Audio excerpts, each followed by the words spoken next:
j'écrivais un roman jeunesse avec des champignons. Et elle m'a dit ok. Je lui ai dit oui mais c'est pas assez compliqué comme consigne, donne-moi un autre petit défi. Elle m'a dit patate. J'ai dit ok. Et ainsi est née l'auberge champignon patate.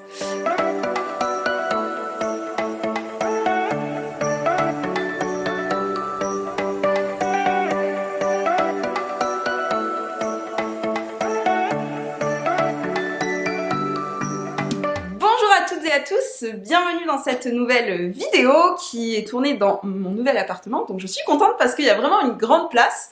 Alors pour vous, ça va peut-être pas vous changer de décor parce que il y avait déjà une poutre dans mon ancien appartement. Mais au moins là, il y a des bouquins. Donc du coup, ça fait un peu plus booktalker. Non, pas du tout. Booktuber. Je sais jamais comment on dit. Quoi qu'il en soit, cette vidéo, je la fais pour pouvoir vous parler de la sortie de mon nouveau roman qui s'intitule L'auberge champignon patate. Déjà, admirez cette couverture parce qu'elle est exceptionnellement belle. Elle est faite par Crécy, qui du coup a fait les illustrations qui sont à l'intérieur, puisque, alors, en dehors du schéma du champignon qui est fait par moi, il y a du coup des illustrations dedans. Voilà, donc là ça c'est Jack et Annabelle au bord de la fontaine. C'était déjà le cas du coup dans mon précédent roman puisque j'avais aussi collaboré avec Crécy qui avait réalisé aussi les illustrations de La Vengeance du Feu Follet, qui est là, voilà, du coup de La Vengeance du Feu Follet.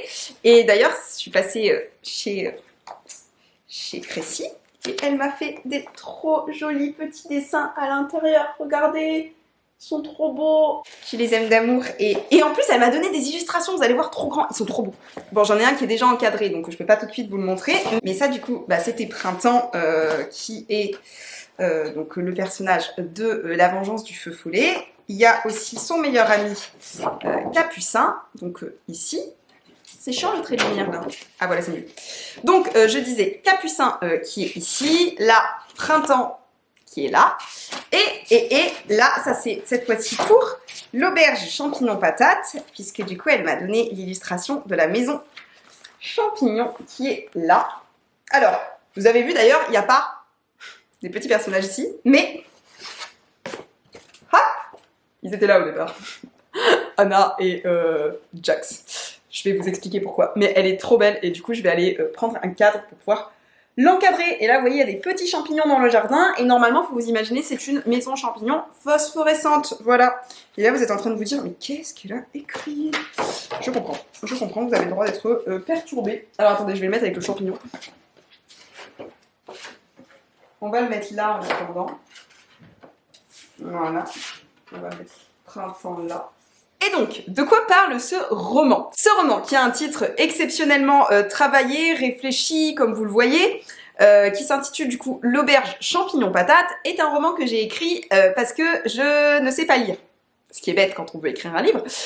Donc en gros, un jour, je regardais sur mon téléphone portable les posts qui sont réalisés par l'éditrice de la maison d'édition Beta Publisher, qui me publie, et je lis les champignons olympiques. Donc là, je me dis...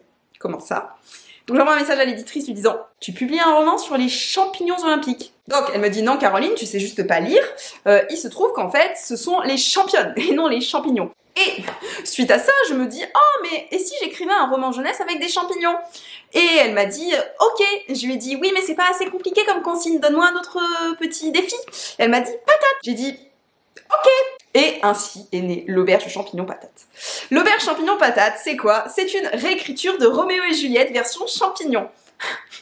Là vous vous dites, elle a complètement fumé. Non, pas des champignons. En gros, nous sommes dans le village de Chanterelle, au royaume de Pleurote, et nous suivons deux familles ennemies depuis plusieurs générations. D'un côté, la famille Sepp, et de l'autre côté, la famille Maureen.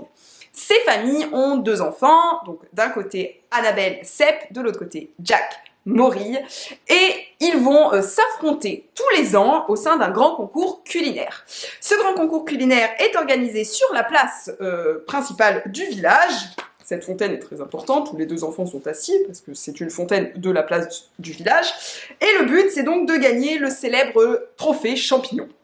Donc, les deux enfants se mènent une course sans merci. Ils sont tous les deux très de mauvaise foi, et ils essayent de voir quel plat va être fait par quelle famille. Le jour du concours, il se trouve que donc chaque famille propose un plat, mais malheureusement, eh bien un des plats est empoisonné et du coup l'une des familles se retrouve accusée d'empoisonnement. Alors je vous rassure, c'est un livre pour enfants, il n'y a pas de mort, c'est juste qu'en fait ils se mettent à voir des champignons, des lapins et tout ça. Tenez, je vais carrément vous lire l'extrait, comme ça sera très drôle. Alors, mesdames et messieurs, le prix du meilleur plat de la 70e édition du concours culinaire de Pleurote est attribué à... Roulement de tambour, cœur qui tressaute, battements à l'unisson, Jack n'arrive plus à respirer, même Annabelle retient son souffle à ses côtés. Cette attente est insoutenable. Et soudain, nom d'une chanterelle! Ah, mais qu'est-ce que c'est? Mon visage! Mon visage! Je peux plus respirer! Je peux plus respirer! Je suis rouge! Je suis rouge! Et moi je suis blanc! Je gonfle! Je gonfle! Je vois des lapins! Je vois des lapins! Des patates! Il y a des patates! Il y a des patates! Et des champignons! Des champignons! Des champignons! Mais... Quoi? Quoi? Qu'est-ce qui se passe? Jack n'entend pas les mots prononcés par Patrick Bestechef. Toute ressemblance avec un personnage existant est totalement fortuite, hein, on est d'accord. Certains invités partent en courant, renversent les bancs au passage. D'autres tombent sur le sol, les mains autour du cou. Les convives gonflent. Et ils deviennent rouges. Et blancs aussi. Rouge et blanc comme l'édredon de Jack sur son lit. Et ils disent n'importe quoi. Mais, qu'est-ce qui se passe? Voilà, si cet extrait vous a donné envie de lire, n'hésitez surtout pas. C'est un roman, comme je vous le disais, jeunesse, qui à la base est à lire à partir de 8 ans. Bien sûr, vous pouvez le lire à partir de plus de 8 ans, comme dirait ma grand-mère. Si vous avez plus de 8 ans, c'est ok. C'est surtout un roman que je pense vous trouverez même peut-être plus drôle en étant adulte que enfant. Parce que si vous êtes adulte, vous y verrez peut-être une autre lecture avec l'histoire des champignons que l'histoire principale et l'enquête principale. Voilà. Mon grand rêve avec ce livre, parce que j'ai des rêves de grandeur bien sûr, c'est que donc Philippe Etchebest, aka Patrick Bestechef, découvre l'existence de ce merveilleux roman et en parle à Top Chef. Pourquoi? Parce que dans l'histoire, Patrick Bestechef, il anime l'émission Top Pleurote et Cauchemar en Morille. Et oui. Voilà, et aussi à chaque en-tête de chapitre, vous aurez un petit conseil émanant du codex champignonnat, ainsi que les articles à respecter. Par exemple, pour pouvoir cueillir des champignons, avant la récolte, choisissez le lieu de la cueillette avec soin. Évitez les bords des routes qui sont exposés aux polluants. Prévoyez toujours un panier, de préférence en osier parce que les champignons, ils aiment être à l'aise lors de la cueillette.